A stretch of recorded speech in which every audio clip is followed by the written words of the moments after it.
Okay. Well, what we're going to be talking about is what I'm going to start. I'll start muting everybody first. Mute all. There we go. And I'm going to go for sharing screen.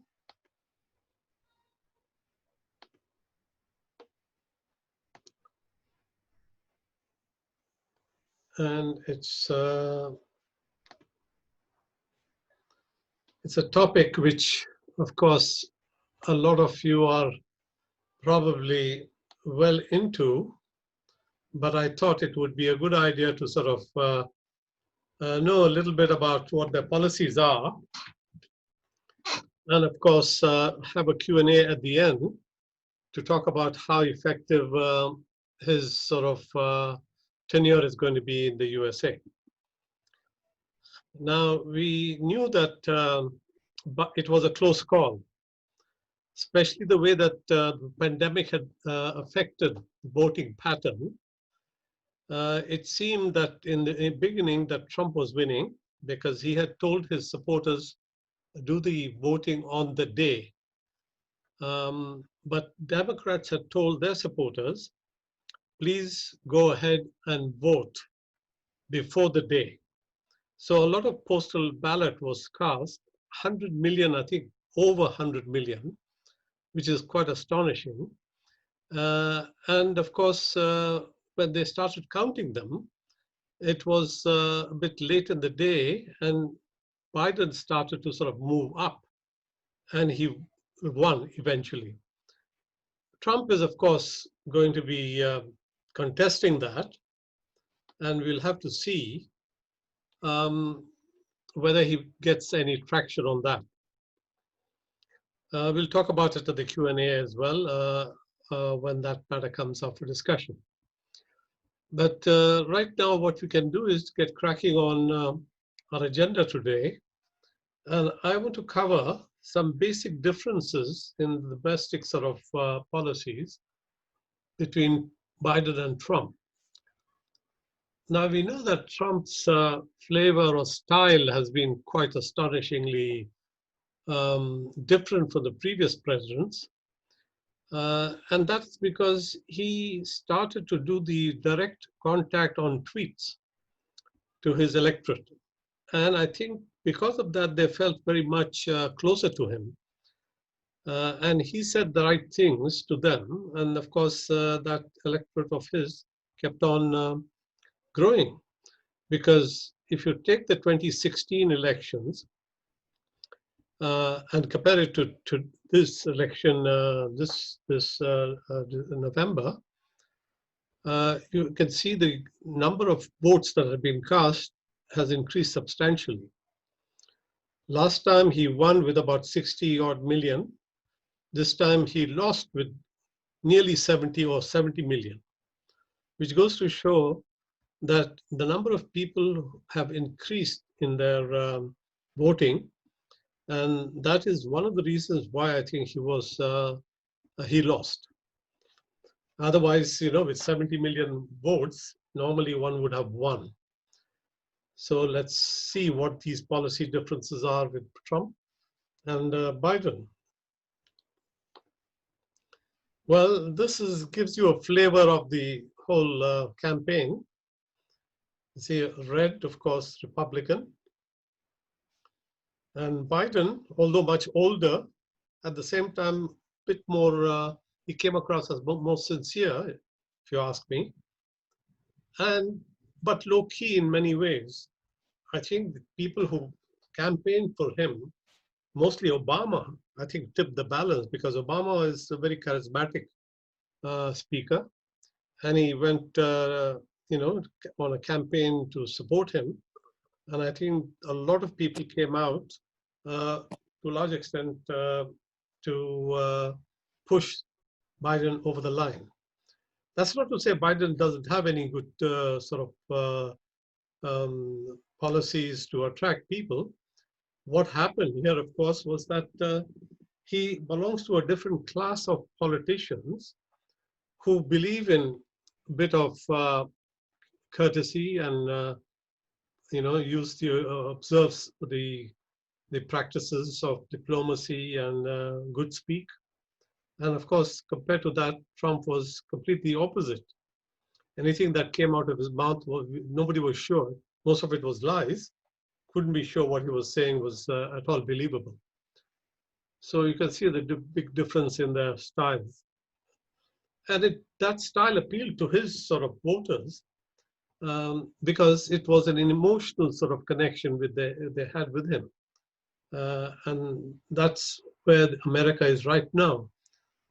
Half of America is very emotional, the other half a little bit more rational, and who have voted for Biden.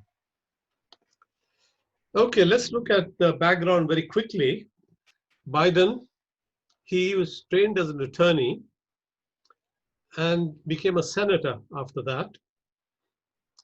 And then, of course, from 79 to 2009, he was senator. And that 2009, when Obama won, he invited him, or he asked him to join him as vice president.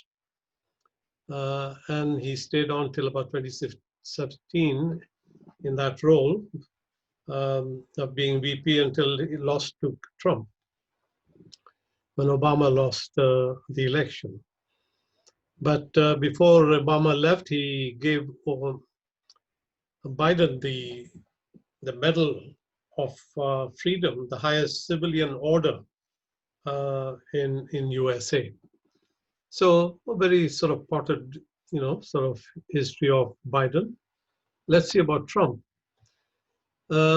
He came in through his father's property business, took on a role as a reality TV person, built the big Hyatt in New York. That's where he became a little bit more well-known. And of course, had that program called The Apprentice, where coined the phrase, "You're fired."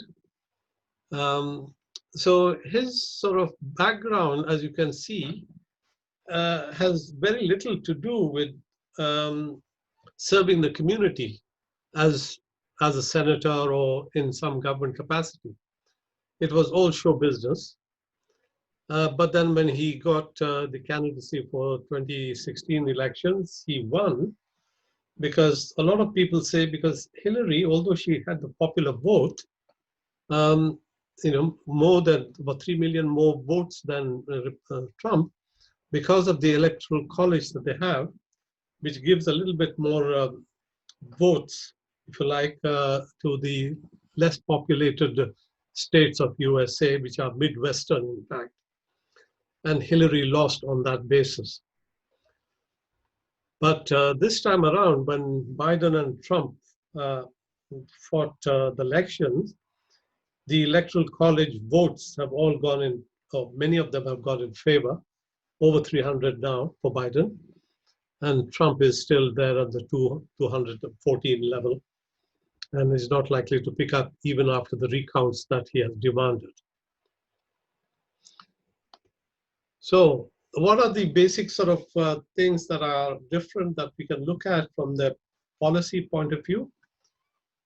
Now, one of the big things about the Trump electorate is that they're very keen on guns.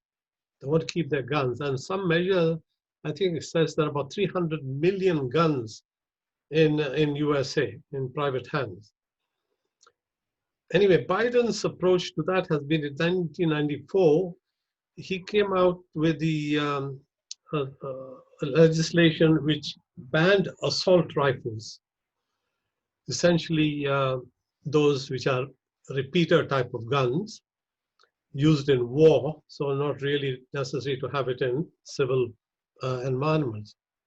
So he wants to sort of ban the manufacture of these and also the magazines that go with it, which help the fast shooting of guns. And he's got this buyback program as well. So you can see he's anti-gun. But at this time, he has said he is not really out there to get rid of the Second Amendment, which is a gun sort of law to have your freedom to own guns. But he doesn't move in that direction. He can't move in that direction because at the moment, the Senate is still under the control of the Republicans. Although there are two votes to be had in early January for the Senate seats, these two Senate seats in Georgia, if the Senate, these two Senate seats go to Democrats, then of course the Senate will be 50-50 each. Democrats will have 50 and the Republicans will have 50. And there'll be a casting vote, which is the VP, which is Kamala Harris, and she'll be able to cast her vote. And 51 will tip over the Senate. So it's all very, very crucial now to watch the 5th of January elections for the senator's seats in Georgia. And there's going to be a fair amount of electioneering on that issue, I think. Because without the Senate, the presidency is very weak. Although Biden has the House, which is like the House of Commons, the Republicans have the Senate at the moment. So it's very essential that if the January elections come Democrat way, then Biden will be really be able to bring in a lot of policies that he has on his manifesto. So as far as gun control is concerned, Trump has said he wants gun control because he says it reduces crime and stops violence, which is a rather odd way of looking at it. He says it gives more security to everybody. Now, according to that logic, the whole world would probably say, well, let's have guns and we will, in fact, be safer. And we know that guns here, even in UK, we don't give our police the guns even, except for a few special sort of people. So this logic of having more guns to keep you safe, I think, is a rather sort of misguided policy. But anyhow, there you are. America, USA was born with the guns. We can see all the cowboys, shooting their way through and killing lots of buffaloes and a lot of Indians in the way as well. So it's a pretty violent type of society, albeit, of course, based on a constitution which gives rights and to individuals. It's not fully there. So each of these presidents who come to power, they always say, we want to try and perfect our democracy. So by having these types of rules still there, I think that one is not going to be able to perfect that democracy. Okay, what's the position of Biden on taxes? He wishes to tax the rich. That's a sort of a mantra that everybody who comes in, especially on the left, that we want to tax the rich. And this is what Biden is also saying. He wants to tax the rich because at the moment, what is happening is that Trump had given only 20% taxation to all the wealthy people. Now, Biden wants to restore it to about 40%, provided each one of them earn more than $1 million. So you can see that hiking it up is not going to sort of affect the very rich, because the very rich can afford to pay that because they're over $1 million earnings anyway. So he wishes to tax the rich and spend that money on these social programs. Now, what Trump has done is give big tax cuts to a lot of people in USA. And one of the reasons people are saying that he has so much support is that he put more money in the pockets of people. So that individuals' income tax rate was reduced, and the standard deductions were increased. So these personal sort of things on people's pockets, they were very happy about. But he also reduced the corporate tax from 35 to 21%. So that you can see is also giving a lot of money to the corporations. So basically, his policy was tax cuts to both the individuals and to the corporations. one of the reasons why the stock market is doing so well under Trump. Now, what about the environment? How do we see what their contrasting policies are? Now, Biden has been very, very keen on climate. Green New Deal is what he calls his sort of policies, clean energy, and he wishes to bring in a lot of, well, to begin with, join the climate sort of agreement that was hammered out at Paris.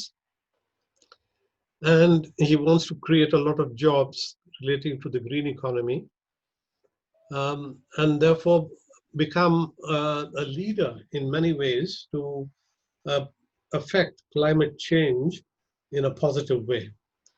Now, as opposed to that particular thinking, Trump has said jobs and the environment are closely tied. And if we do anything about the environment, we're going to lose jobs. And that's going to cost us 100 trillion, he says. Because he says it kills the jobs if we start sort of putting restrictions on the environment. Like, for instance, he wanted to revive the coal mines and give jobs to the miners and so on, which he hasn't done because the green energy has become cheaper than fossil fuel energy now. So it's just a matter of time before the green sort of deal comes in, whether Trump likes it or not, whether he was in favor of it or not, it's going to be the way forward. So his argument was it kills millions of jobs, crushes the poorest Americans, harms minorities, affects our sovereignty. I mean, these are all sort of, slogans that he picked up, which resonate with his electorate. Because, as I said, they're much more emotional than being rational. Okay, one of the first things that he did when he came, you remember the wall. He wanted to demonize somebody. By nature, he is always putting the loss to the other side. And he wanted, somebody to sort of wring the necks off. And he said, well, it's the immigrants who are coming across the wall who are causing all these types of things like drug and people coming in and creating basically unfavorable environment when they come in, which is not really true, because if you look at USA is really a country based on immigration anyway.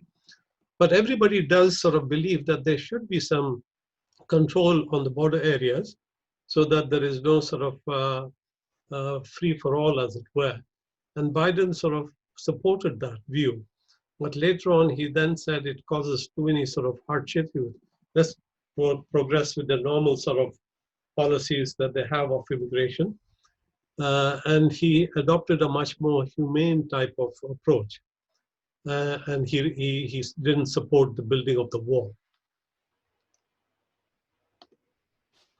Now, in immigration, he's very much on the humane side, because we saw that Trump has been, again, on the outside, blaming these poor immigrants coming in, saying that they are terrible people and they're taking away the jobs and so on. But most of them actually who came in, they came in to do their seasonal work and so on, and some of them stayed. And amongst them, there were these children who came in, and which are called the DACA sort of rule, which allowed the immigrant children to stay and apply for nationality. So that program was instituted by Obama, which is called the DACA Dreamers. And these people, and also Biden here, you can see, he has helped the Central American countries with a 750 million type of help in order to try and create jobs in that area itself, so that there wouldn't be any need to migrate. Because if you ask anybody in any country, they prefer to live in their own country, but because of circumstances, they immigrate. Very few actually would want to sort of leave their homes, but it is only on the compulsion a lot of them leave. And by helping them in their own countries, I think that's a good thing. In fact, even over here, you remember when the immigrants started to come across the Mediterranean, one of the first things that Europe did was to try and help the immigrant countries. I remember Angela Merkel going and talking to those countries and giving them money to be able to try and initiate projects that would keep the people, in their countries. So we have those type of situation facing here. It's the same thing with the USA. People want to sort of stay in the countries, but because of necessity, they want to migrate and to, of course, to a more organized country and a prosperous country at that. But what they found was that a very inhumane type of thing where Trump was separating the children from the mothers and so on. And that gave him a lot of bad press. And of course, it was denied by the courts that he couldn't, throw away that agreement that Obama had created. Now, one of the transgenders, in the military, there was no rule. It was just that when transgenders enlisted in the army, they didn't have to say which sex was their own preferred one. So they could continue serving in the army. But when he came in, he said, no, you can't join the army because it's costly for medical reasons, it causes disruption. You should go according to birth gender.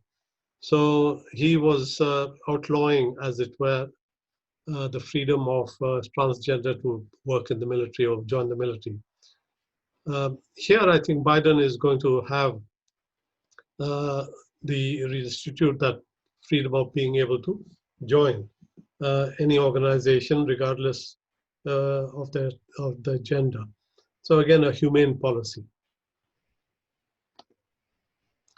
On abortion, you could see that Biden is pro-choice and Trump is pro-life. Now, because he has a big following in evangelicals, a lot of them are against abortion. And the only times that they allow abortion is in the times of rape and incest or whether life of mother is at stake.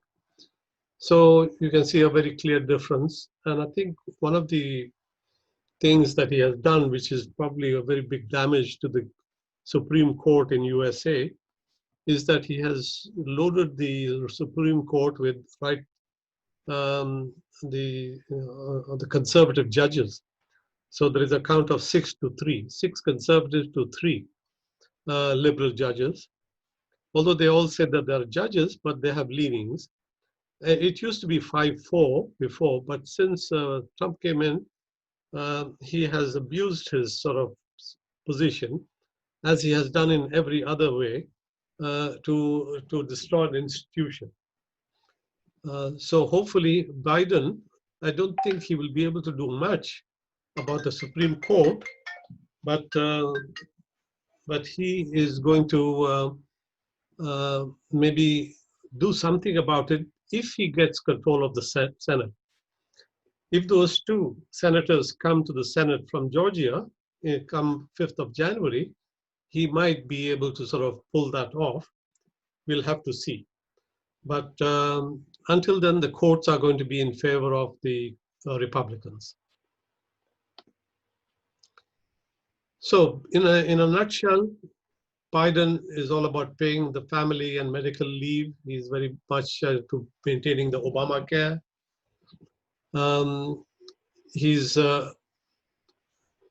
There's a healthcare system that has the Medicare, Medicaid, and Obamacare. But even so, they have. Sorry, I've got to switch this off. Even so, the medical sort of situation is going to improve with Biden.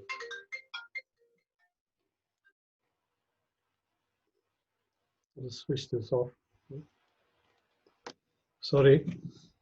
So under Biden, the Obamacare will hopefully survive and maybe extended.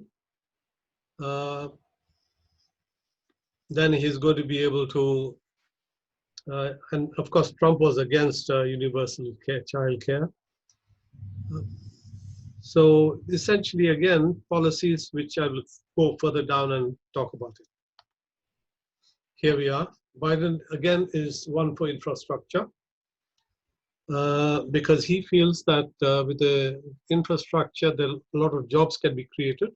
Because with the pandemic, there's been about 20 million Americans out of work. And he intends to spend, I seem to remember, I think last week or the week before that, we talked about how much money he was going to be spending. It was something like $1.5 trillion on infrastructure. A lot of them would be towards giving education and also building high-tech type of infrastructure and so on. See a little bit more about that. So we go there. So his economic plan is basically, in a nutshell, to beat the COVID immediately. And to that extent, he has already started putting a task force together of medical people, administrators, and scientific people who will come up with a coherent type of policy to stop this damage that COVID is doing from the point of view of building up, a good infrastructure for controlling that. More of that later. He's going to be putting money into the pockets of people, money for households and businesses. And then he's also hoping to ramp up manufacturing. So this, in a nutshell, is his economic program. Now, as far as this COVID thing, he's got a 7-point program. One is to do testing, do the PPE, the awareness here, and vaccines. So he's going to push on all that front. There are another 3 here, which I have not forgotten. One is to give the protection to the vulnerable and bring in the organizations together so that they're much more working hand in glove.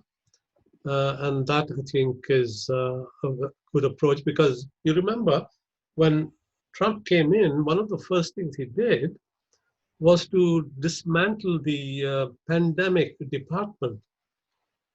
He took away. So with the result that when the pandemic did start to show up in USA, the central body that both used to look at it was not there. So people were not able to sort of deal with it. And that's, although he doesn't own up to all these things, that's one of the big reasons why it has spread so fast and damaged USA so badly. So very important to bring these bodies together and make them work hand in glove. So he's going to go in for a much more integrated approach. So go with that.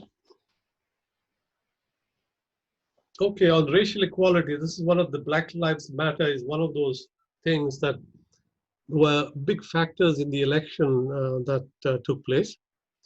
Because you saw that there was a lot of people who were killed, and there was a lot of protest, not just in USA, but the world over. And we saw some effects of that even in the UK. So he's promising a lot of racial equality measures. And that means that he's going to provide essentially equal opportunity on the job front, on the medical, and on education, which at the moment still do not sort of give equal treatment to people who are Black in USA. Now, as far as justice is concerned, he wants to bring in a more focus on rehabilitation. Because as you know, in USA, they have a private type of prisons. So it's a business. And where there is business, they want to maximize their profits and, of course, grow the business. So it's contrary to what one plans to sort of do to deliver justice, rather than making it into a consumer corporate type of business, to rehabilitate the people so that they don't come back into jail again. Right now, there's a lot more chance of them going back into jail than not. So they are not helped very much at the moment. Now, this is about being a little bit humane versus this thing, separation of children. We heard a lot about that, of being hundreds of children being separated and kept in, in sort of fenced up areas, which seem to be totally inhuman. So, Biden is going to go well away from that.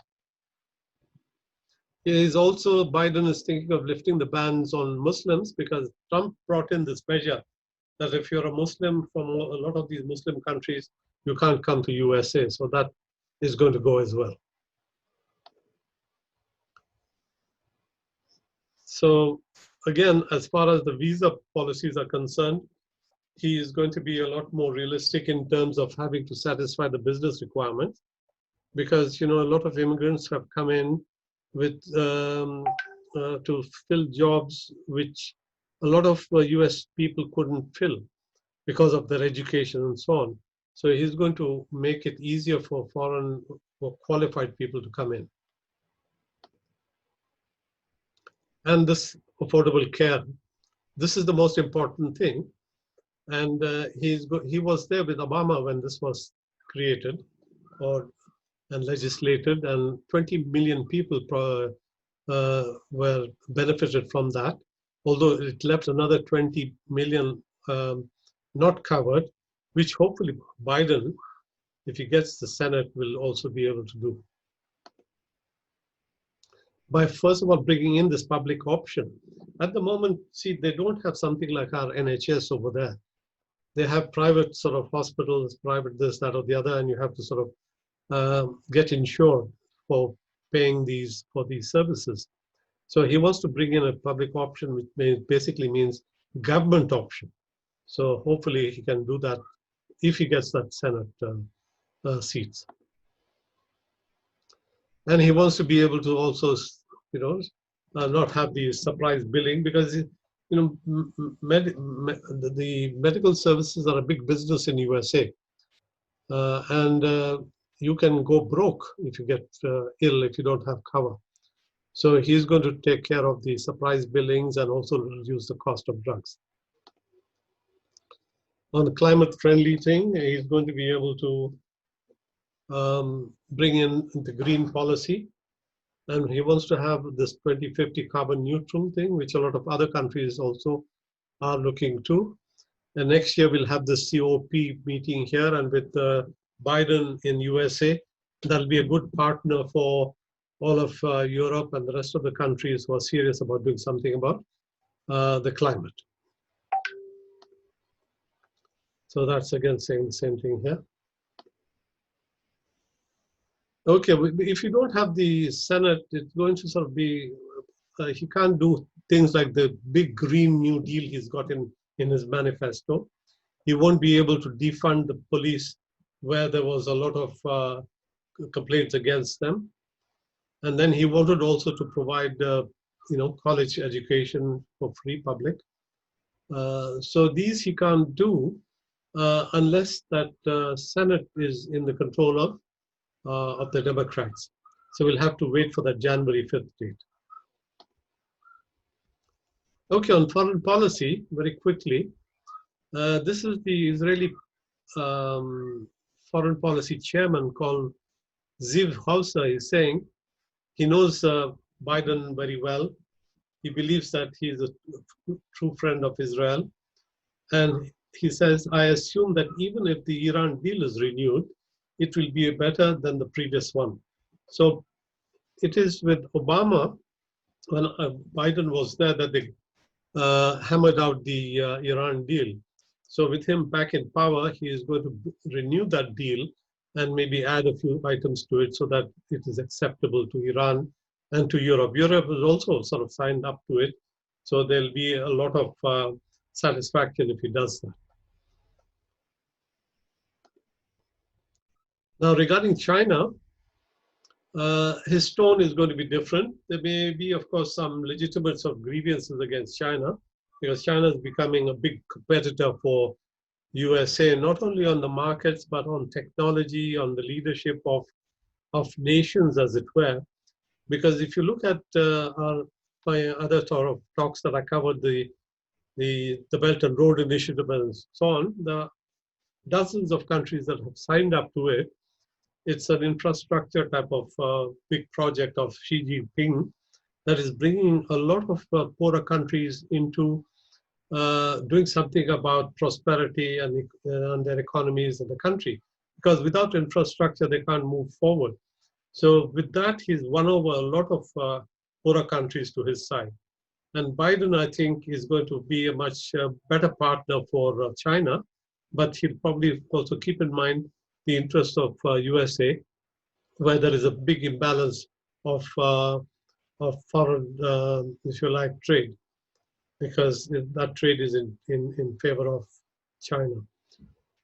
So we'll have to see how he's going to do it. But even I think everybody is happy that he's going to adopt a different stance and probably will be able to make more headway with China in trade regards, simply because I think it's good to talk in a civil manner rather than to threaten or abuse others.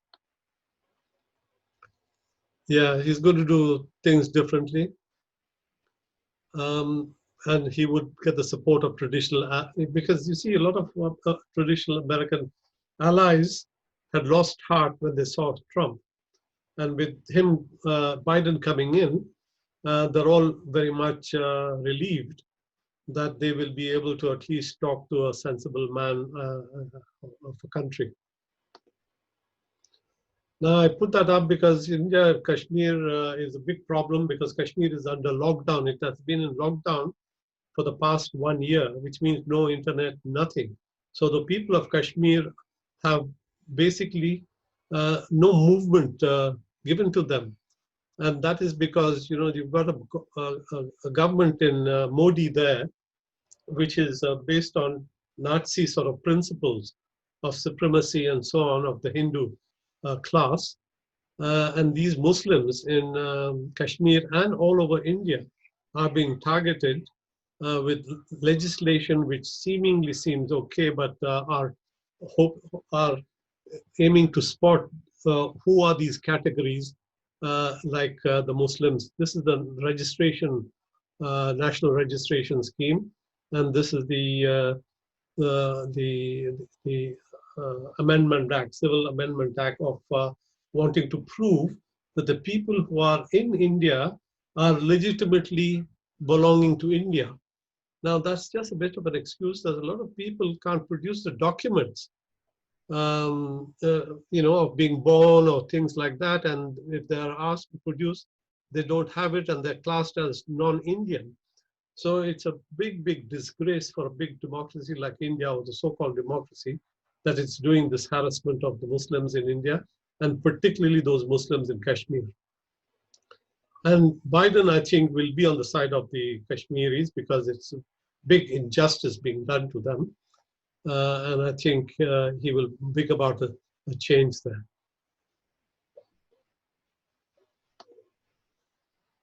Okay, what about UK? There is a little thing here which I'd like to start off by saying. Biden described the UK Prime Minister as having a physical and emotional cologne of Mr. Trump. so you can see it's not a very gracious type of thing to have said, but nevertheless, we all know that Boris and Trump, they look alike and they speak the same language in many ways. And both of them are talking about having a good trade deal. But now that Biden has come in, now Biden has his roots in Ireland. So he has put forward immediately the question saying that any deal that brings in the border between the two islands is not going to be acceptable to USA. Now that's a good starting point. And of course, that has put the UK government into a spin. And we'll have to see, although, the foreign secretary said, we are not going to have a border. That's our commitment. But all the things that are happening right now points to the fact that this is going to be big trouble for UK Boris Johnson. Okay, I'm going to stop here. And let's then talk about a bit about the Q&A that we can engage in. Right. Do we have anybody with any questions? Oh yeah, Ruth, go ahead. I'm wondering whether you know, I'm confused about this, how the people in the Electoral College get elected and who is responsible for that, and when senators come up for re-election, how that works. Well, the last one first, the senators, a third of the Senate is elected every 2 years. The same thing with the House as well. So we have those Senate elections of a third of them coming up in January, and in particular, the one in Georgia is the one which is crucial because at the moment, the count between the Democrats and the Republicans is 48-48. And there's two that needs to be elected. If the two comes in, then it'll be 50-50, they say. In which case, you know, the VP will have the casting vote. So it seems to me that a third of the Senate gets re-elected, of which two are very crucial at the moment.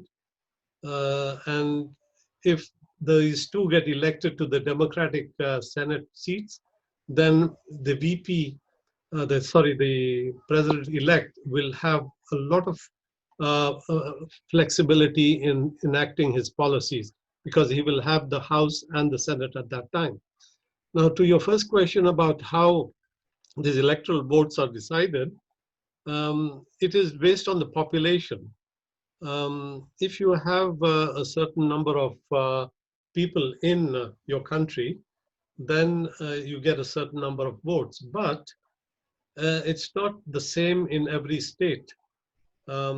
So this is something that I'm not quite sure exactly what determines that electoral seat as to how many there should be. It's not the number I'm questioning, it's the people who actually are the electoral representatives. How do they get in office? How do they get to be in office? Well, they're like our MPs. When we vote, you see, when we vote, we elect our MP. So when they vote, they elect the Congress and the Senate.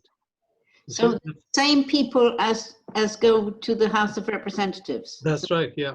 Well, the House of Representatives, they go there, but the state will have a certain number of electoral votes, which goes towards casting of the president. You see, the electoral votes decides the presidential sort of election. So if you have so many votes given to a country, to a state, whether you know it is 60-40, all of them will vote for that the winning group for the president. That's how it works. So they're the same people as are in Congress. I mean, no. Well, they will get elected anyway. But the election takes place. This is. I think, Shafiq, are you not trying to say that if there are so many seats, whichever the state comes in, be it Republican or Democrats, they get so many seats in the Senate or the whatever. So the seats are based on who that particular state have voted for. When they voted for the state, the people that they've actually got there, like our MPs, are then go to the Senate or to the House of Representatives. Isn't that the way it works? Yeah. You don't choose them first. You choose, you know, they're already there. It was like Trump or Biden. You know, they're there first, and then when you vote for them, however many seats you're allowed to actually put into the Senate, they give you. What I'm questioning is not the actual number. I understand that. Are they a different body of people at the Electoral College, or are they the same people as sit in the House of Representatives? I think they are. They are the same people. They're the same people. Uh-huh. Yeah. Thank you. Okay. Yeah, June. How do you think Donald Trump himself is going to act in the near future? What will be his reaction to this election? Well, he was sulking for a little while on the golf course. Now he's making all these comments about how he's going to take the matter to the courts and from the court to the Supreme Court. But so far, there has not been any particular proof being given as to where the fraud took place. And a lot of people who are, commenting on this are saying there is not sufficient proof to be able to take the matter. And in a couple of cases already in 2 states, I think that the suits were thrown out by the judges. In fact, one of them was probably a Republican judge, because without clear evidence, they can't take the matter to the court and have it argued there. I think this is, again, it seems to me a ploy by Trump to gain some publicity for his afterlife. And his afterlife is probably going to be a news network called TNN, like Trump News Network. And I think he's looking at that time already. And also, I think he knows that a lot of court cases are going to be following him. And he wants to ride on the popularity wave in a way to try and, agitate. If you ask me, this is his thinking. And he is able to connect directly to his supporters through his tweets. He's got 80 million, tweet sort of readers of or followers of his tweets, which is a very powerful sort of medium that he's got in his hands. And he wants to make the full, the best of it in a way for him. Thank you. Yeah. So, anybody else? We are happy with the fact. One of the things that I think is very important is that the relationship between UK and USA, and with Brexit now right at our doorstep. You see, Boris Johnson, when he was asked whether he was supporting Trump, during this election, he kept mum. He didn't know what to sort of put himself into by putting into his camp totally. He was awaiting the results, I think, and somebody charged him by say of him vacillating and sort of not being talking in the interest of UK, because you remember what Trump promised UK, a special deal, but that hasn't happened, because the few deals that have happened since then are in fact detrimental to UK, because he put duty on whiskey, he put duty on some other things from UK, and that initial sort of response, as it were, of the trade deal shows that Trump was not serious about giving UK a special deal. It is just, again, one of his lies that he has been so good at ventilating. Yeah. Are you still all, sorry, you're all still muted, are you? Sorry, I had to unmute you. Who do you think, after Biden goes, which is quite likely is going to go soon, some people think that Hillary Trump will be the new vice president. Who? Hillary Trump has been tipped to be the new vice president after Biden goes, after about 6 months. Hillary Clinton. Oh, Hillary Clinton. Hillary Clinton is tipped to be the third person in this act. And so you'll have the lady will take over from Biden, because Biden apparently has got some illness anyway. He forgets what he's saying and stuff like that. And then, so the talk is now that is that Hillary Clinton will get in via the back door. Have you heard anything about that? No, nothing on that. No, but listen, Reagan stayed as president when he was not, forgetting a lot. Do you remember when he didn't know Princess Di's name? Yes, Things like that. I remember that. Yeah. So, Yeah. but that list you've just shown us, did Trump do anything that was positive? Those children in camps is the most horrendous thing. Yeah. You cannot believe it can happen in this modern day. And no one's making a fuss about it. They can't find the parents. That's right. I think the Secretary of Interior at that time, who was some lady, she resigned because he insisted that she does that to take the children away from the parents. The parents are sent back evidently, and they don't know where they are. Yeah, that's a real sort of black mark on him. I think he's done so much damage that it'll take a while for all the damage to show itself. He has appointed a lot of conservative judges. You see, when a president gets in, they have something like 4,000 top jobs to fill. Yeah. Of those 4,000, 1,200 need the approval of the Senate. Now that's where there's going to be some holdup, because if the Senate is not in the control of Democrats, then that is going to cause a lot of delay. But nevertheless, the president still has a lot of freedom in doing foreign policy. And these other sort of 3,000 jobs he can appoint as well. So he still has a lot of power. And So then the other fact, sorry. Executive orders doesn't. That's right. He can do executive orders.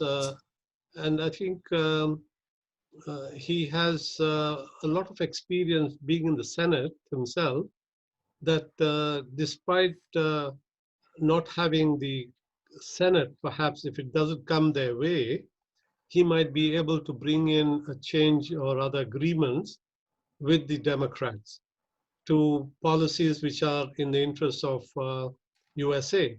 But then you can't trust these Republicans, because you remember when Obama came in, after 2 years when he lost the Senate got together, the Republican Party got together, and they had a special meeting. They said, we want to fail this president at every turn.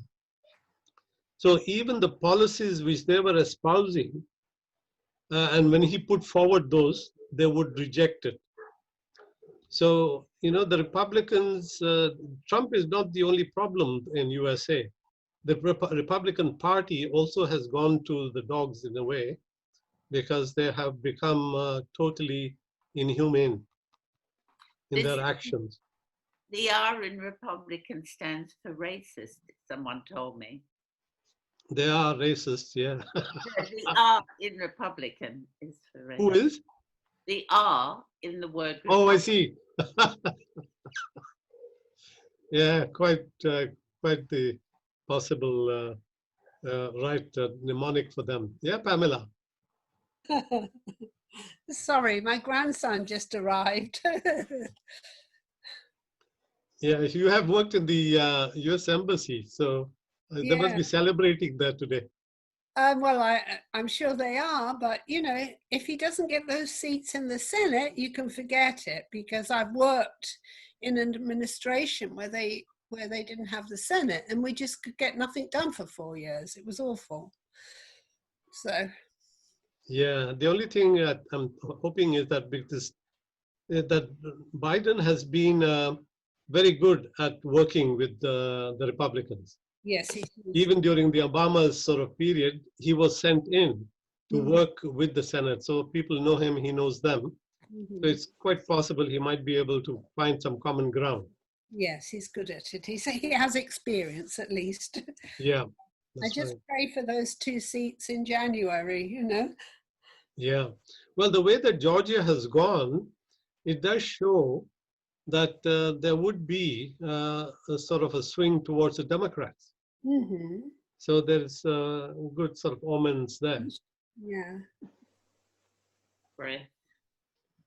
Yeah. So will this affect the negotiations with the EU?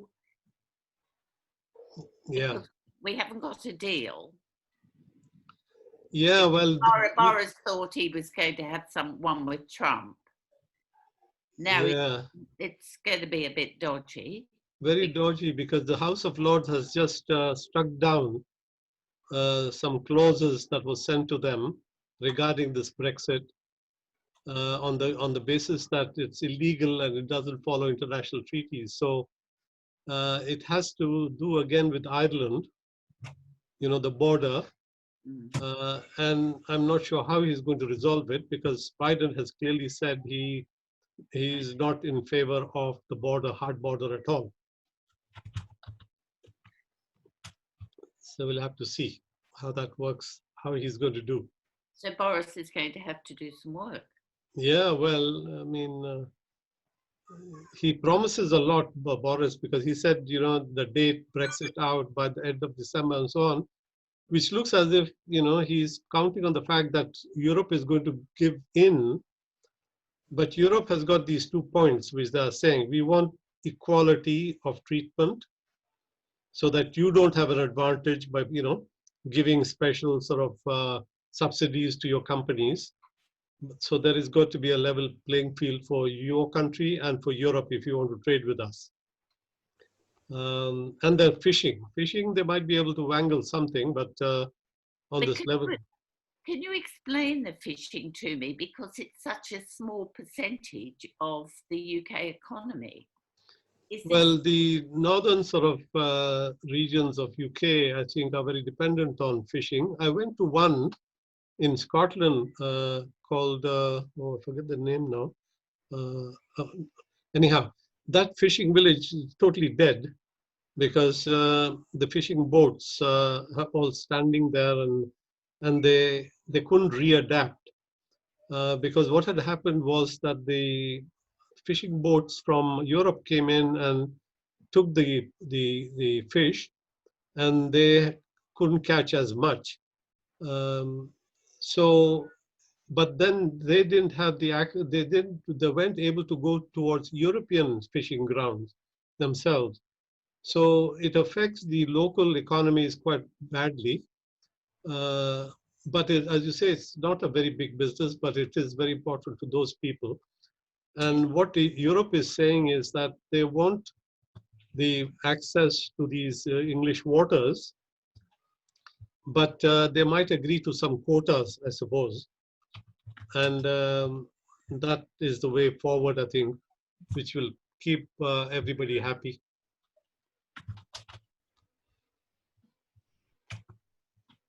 But we don't hear too much about Brexit at all, or it may be just that I haven't been following what they're saying. But it seems to be very little interest is shown by anybody on Brexit deal at the moment.